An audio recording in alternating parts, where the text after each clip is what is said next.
Bienvenue sur Philosophie bouddhiste, l'espace où les enseignements anciens rencontrent les défis modernes.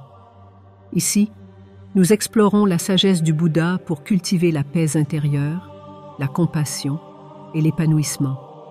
Et si l'une des figures les plus vénérées de l'histoire spirituelle cachait une vérité que peu osent confronter? Et si Siddhartha Gautama, le Bouddha, n'était pas seulement l'illustre fondateur du bouddhisme, mais également une incarnation du dieu hindou Vishnu?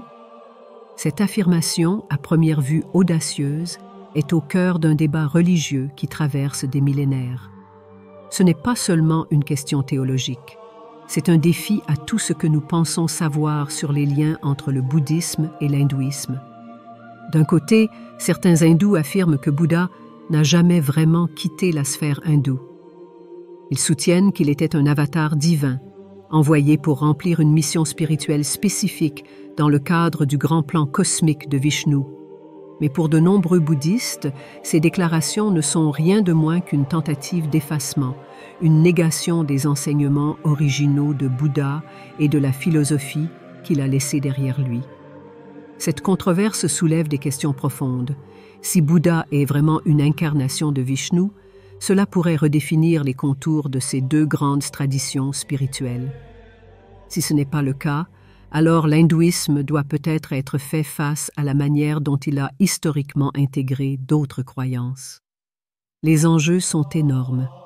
L'identité de milliards de croyants pourrait être remise en question. Dans ce voyage à travers l'histoire, la philosophie et la spiritualité, nous allons examiner cette affirmation sous tous les angles. Que dire les textes anciens? Quels arguments les deux camps avancent-ils? Et surtout, comment ces idées proposent-elles notre compréhension de la religion et de la spiritualité aujourd'hui?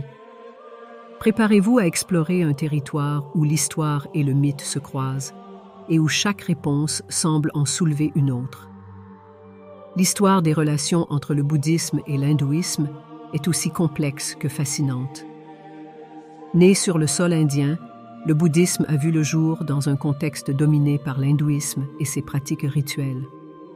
Siddhartha Gautama, le prince qui deviendra Bouddha, rejette ce qu'il perçoit comme des excès et des injustices dans le système religieux dominant de son époque, notamment le système des castes et l'autorité des Védas. Il propose une alternative radicale, une voie d'éveil accessible à tous, sans distinction sociale, basée sur la compassion, la méditation et la sagesse personnelle. De son côté, l'hindouisme, souvent décrit comme une mosaïque de croyances et de pratiques, a évolué au fil des siècles.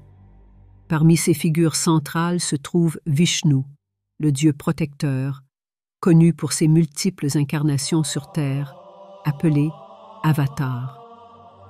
Ces avatars ont pour mais de restaurer l'équilibre cosmique à des moments critiques de l'histoire humaine.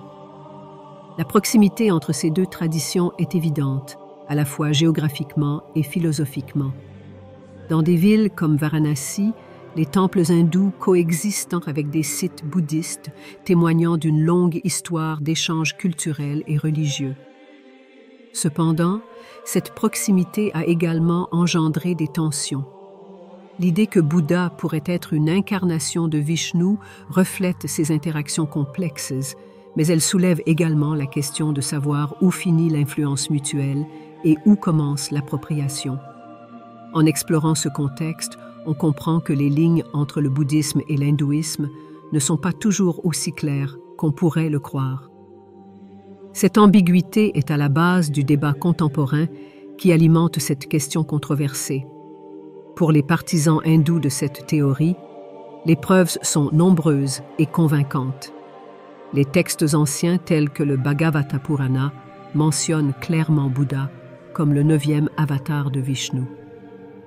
Selon ces écrits, Bouddha serait apparu au début de l'ère du Kali Yuga, non pas pour établir une nouvelle religion, mais pour égarer ceux qui n'étaient pas prêts à suivre les enseignements védiques.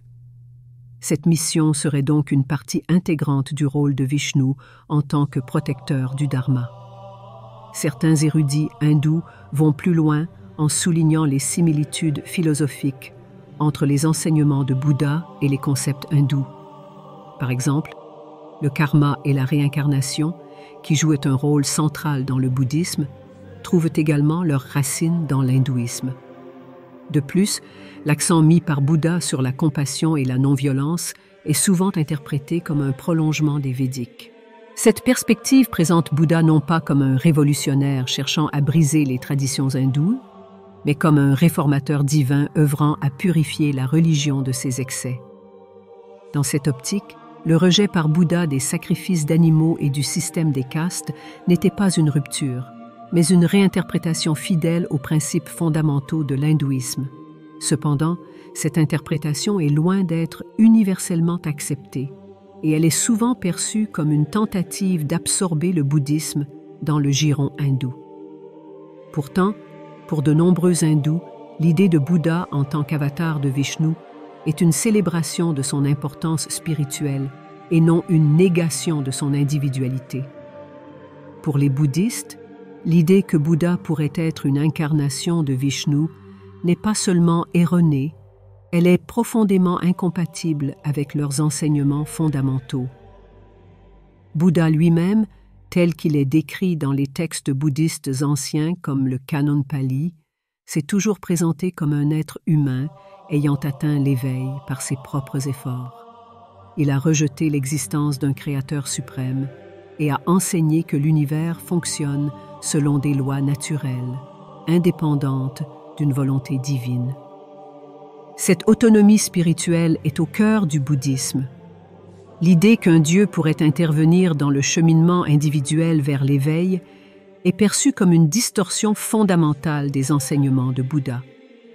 Les érudits bouddhistes soulignent que l'absence de toute mention de Vishnu ou d'avatar dans les premiers textes bouddhistes est une preuve de l'invention tardive de cette théorie par certains courants hindous. De plus, ils voient dans cette affirmation une tentative d'appropriation culturelle et religieuse. À leurs yeux, elle sert à affaiblir l'identité distincte du bouddhisme et à le réduire à une simple branche de l'hindouisme. Cette perception est renforcée par des événements historiques, comme la transformation de sites bouddhistes en temples hindous ou l'incorporation de symboles bouddhistes dans l'iconographie hindoue. En défendant l'humanité de Bouddha, les bouddhistes affirment non seulement son indépendance théologique, mais aussi la puissance de son message universel.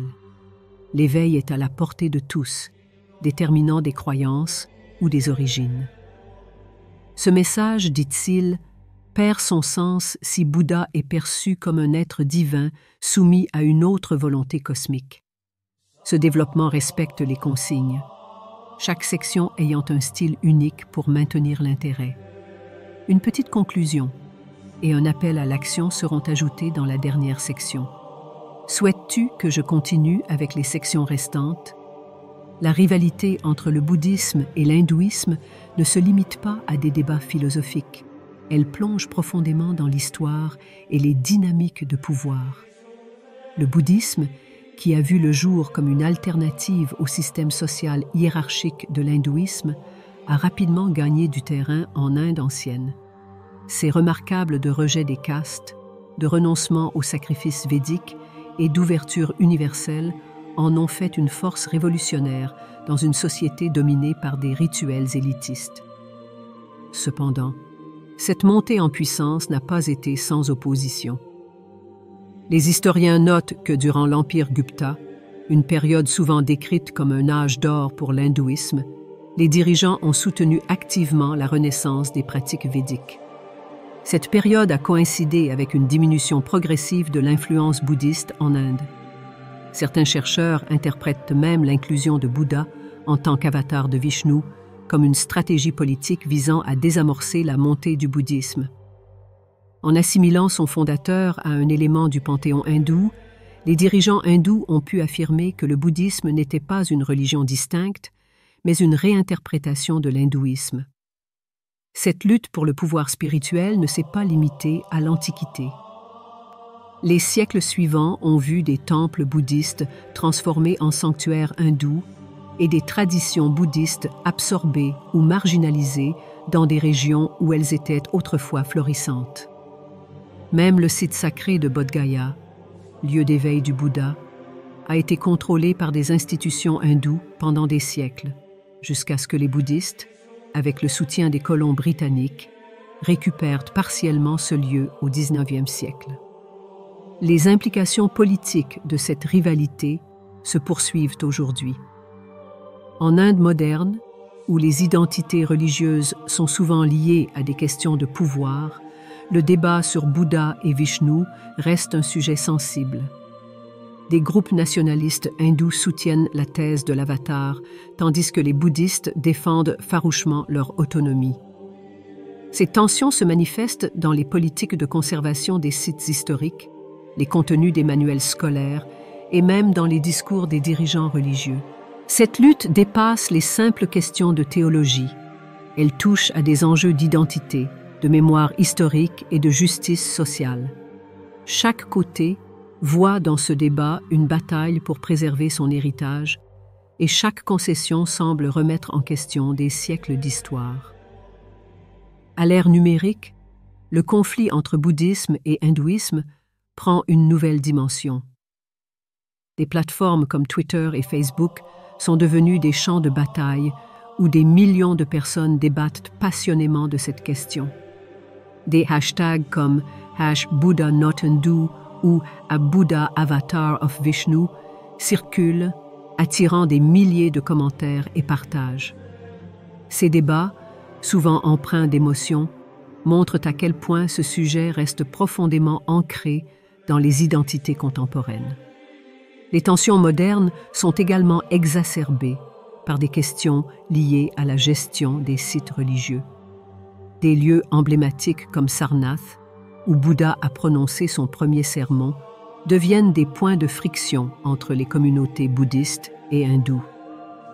Ces conflits sur la gestion et l'interprétation de l'héritage historique sont souvent présentés comme des questions administratives, mais ils cachent des enjeux bien plus profonds de légitimité culturelle et religieuse. Certains dirigeants religieux et intellectuels appellent cependant à une interprétation plus nuancée. Ils voient dans cette controverse une opportunité de souligner les liens étroits entre les deux traditions, plutôt que de creuser davantage le fossé qui les sépare. En mettant en avant les valeurs communes comme la compassion, la non-violence et l'éveil spirituel, ces voix cherchent à dépasser la polarisation et à encourager un dialogue interreligieux. Pourtant, ces tentatives de réconciliation rencontrent souvent des résistances des deux côtés. Pour les bouddhistes, toute concession sur cette question risque de diluer l'identité unique de leur tradition. Pour les hindous, abandonner la thèse de l'avatar reviendrait à nier une partie de leur patrimoine scriptural. La méfiance mutuelle rend chaque pas vers l'harmonie délicate et fragile. Ce débat, loin de se limiter à une question historique ou théologique, met en lumière les défis d'une société mondialisée où les traditions spirituelles doivent coexister dans un monde de plus en plus connecté, mais aussi polarisé. Et si tout ce débat sur la divinité du Bouddha était basé sur une compréhension erronée de l'histoire? Une théorie alternative, soutenue par certains chercheurs, suggère que c'est le bouddhisme, et non l'hindouisme, qui influence la notion d'avatar de Vishnu. Selon cette hypothèse, les bouddhistes reconnus, tels que la compassion universelle et l'abandon de la violence, auraient été intégrés dans les traditions hindoues au fil du temps. Cette idée repose sur des parallèles frappants. Par exemple, le concept d'ahimsa, non-violence, a gagné en importance dans l'hindouisme après l'essor du bouddhisme. De même, les incarnations de Vishnu qui apparaissent comme des réformateurs ou des enseignants, tels que Rama ou Krishna, pourraient refléter l'impact de l'idéal bouddhiste du bodhisattva, une figure qui renonce au nirvana pour aider les autres à atteindre l'éveil. Historiquement, cette influence semble plausible. Au 1er siècle de notre ère, le bouddhisme dominait une grande partie du sous-continent indien, et son message avait déjà franchi les frontières pour s'étendre à d'autres régions d'Asie. Ces textes hindous majeurs qui mentionnent Bouddha comme avatar apparaissent bien plus tard, laissant penser que cette intégration était une réponse à l'impact du bouddhisme. Cette hypothèse, si elle est correcte, transforme complètement notre compréhension de la relation entre ces deux traditions. Plutôt que de voir le bouddhisme comme une branche de l'hindouisme, cette perspective montre comment le bouddhisme a pu jouer un rôle central dans la formation de certaines idées fondamentales de l'hindouisme moderne. Mais cette théorie, comme toutes les autres, est sujette à controverse. Les érudits hindous rejettent l'idée que leur tradition a été façonnée par des influences extérieures, insistant sur la continuité et l'antiquité de leurs textes. Du côté bouddhiste, certains craignent que cette interprétation minimise l'unicité de leurs enseignements. Au-delà des disputes, cette réflexion offre une leçon essentielle. Les traditions religieuses ne sont pas des entités fixes. Elles évoluent, se mélangent et s'influencent mutuellement, créant un riche tissu d'idées et de croyances. Pour les chercheurs, les pratiquants et les observateurs modernes, reconnaître cette complexité peut ouvrir la voie à une meilleure compréhension et à un dialogue plus profond.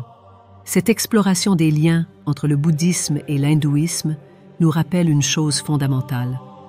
La quête spirituelle transcende les frontières que nous dessinons. Si ce sujet a éveillé votre curiosité, poursuivez vos recherches, engagez des discussions et explorez ces traditions par vous-même. Et surtout, abonnez-vous pour découvrir d'autres réflexions captivantes qui défient les idées reçues et explorent les mystères de la spiritualité.